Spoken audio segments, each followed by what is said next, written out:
You freeze. 1 second before contact. The warmth of another person's breath. Your eyes close. It feels like this gesture was written into your DNA by nature itself. But less than 140 years ago, this exact scene would have turned your stomach. In 1890, the Tsonga, a people in southern Africa, watched Europeans kiss for the first time. They didn't see love. They saw two people eating each other's saliva and dirt.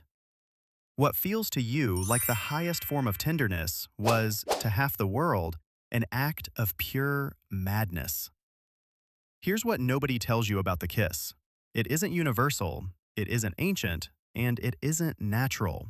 At least, not the way you assume. For most of human history, most people never did it at all. Some found it disgusting, some found it dangerous, and the handful of civilizations that couldn't stop, they kept getting sick from it. The real story is stranger than you'd expect. So where did the kiss actually come from? And why did it split the human race clean down the middle? Start with a number that broke the myth. In 2015, 3 anthropologists decided to actually count. William Jankowiak and his colleagues went through 168 cultures from every corner of the planet. They were hunting for one specific thing. Not a peck on the cheek, not a mother kissing a baby. The romantic kiss. 2 mouths, on purpose, for desire. They found it in fewer than half. 46%. That's it. You were raised to believe the kiss is what humans do, the universal language, the thing every heart understands. Most cultures on record never spoke it. So who kissed and who didn't? The pattern was almost embarrassingly tidy. Societies with kings, priests, and stacked social classes tended to kiss. Flat, equal hunter-gatherer bands usually did not. The more layers of status a society stacked up, the more likely its people were to press their lips together. The kiss, it turns out, prefers a hierarchy. That's a deeply weird thing to learn about the most intimate act you know. It hints that the kiss isn't really about biology at all. It travels with courts and temples and rank, not with instinct. But if it isn't hardwired into us, then someone, somewhere, had to invent it. So who did?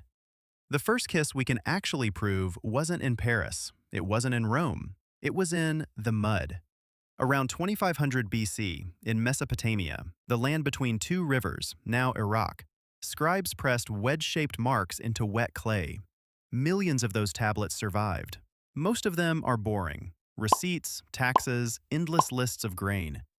Then, in 2023, 2 researchers, Troels Pank Arbol and Sophie Lund Rasmussen, went looking for something else and found the kiss hiding in the paperwork. The earliest clear one isn't between 2 lovers, it's between 2 gods. The gods have sex, then they kiss, in that exact order. That single line pushed the first recorded kiss back a full 1,000 years past anything we had before. Those same tablets describe something else, a disease, sores around the lips, spreading from person to person. The researchers think the Mesopotamians may have been logging the earliest outbreaks of what we now call herpes. The first kissers in history and the first cold sores in history show up in the same archive. The honeymoon and the infection arrived together, carved into clay 4,500 years ago. So who took this messy little habit and turned it into a full civilizational obsession? The Romans. Of course it was the Romans. The Romans kissed like it was a competitive sport. They kissed friends, they kissed strangers, they kissed the hands of the powerful and the rings on those hands. They kissed so much, they needed a filing system. 3 words, 3 kisses. The osculum, a polite one on the cheek for greeting. The basium, softer, on the lips for your husband or wife. And the savium, deep, open-mouthed, the kind Roman poets got in trouble for describing. In Rome, your mouth was a map. Who you were allowed to kiss, and exactly where, announced your rank to the whole room. And there was one more use, darker than it sounds. When a woman came home, her male relatives would kiss her on the lips, not from affection. They were checking her breath for wine. Roman women were forbidden to drink, so the family kiss doubled as a breathalyzer. Nothing says romance like getting sniff tested by your uncle. But the obsession had a bill coming due. A skin disease the naturalist Pliny the Elder called Mentagra crept across the city. Foul, scaly sores, starting at the chin, crawling down the neck and chest. And it did not spread evenly. Pliny noticed it hit the wealthy far harder than the poor. The reason was simple. The rich kissed constantly. Every greeting, every ceremony, every deal. The poor didn't. Their own manners were killing them. So, how do you make an empire stop kissing? You can't. But the Emperor Tiberius tried anyway. He outlawed the daily kiss across Rome. The most powerful man alive, brought to his knees by a cold sore. So, where did the other half go? Why did so many people take one look at the kiss and refuse? One theory begins somewhere you won't expect, the mouth of an infant.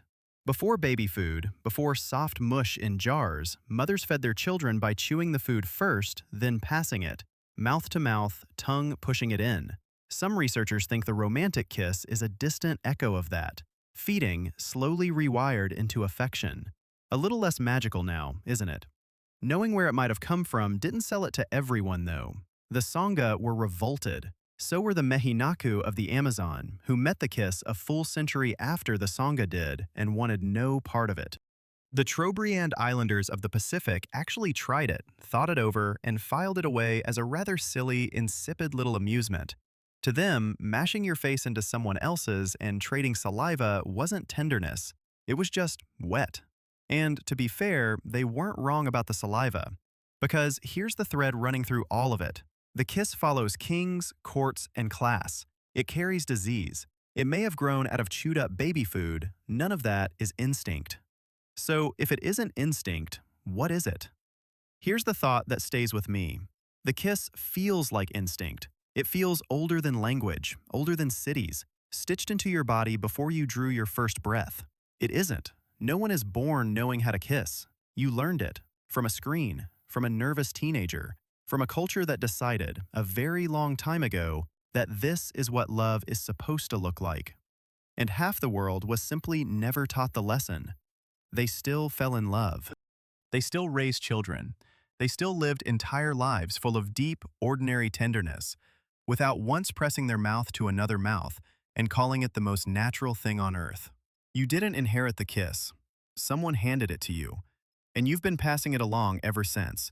Sometimes with love, sometimes with a cold sore, never once noticing it was always a choice.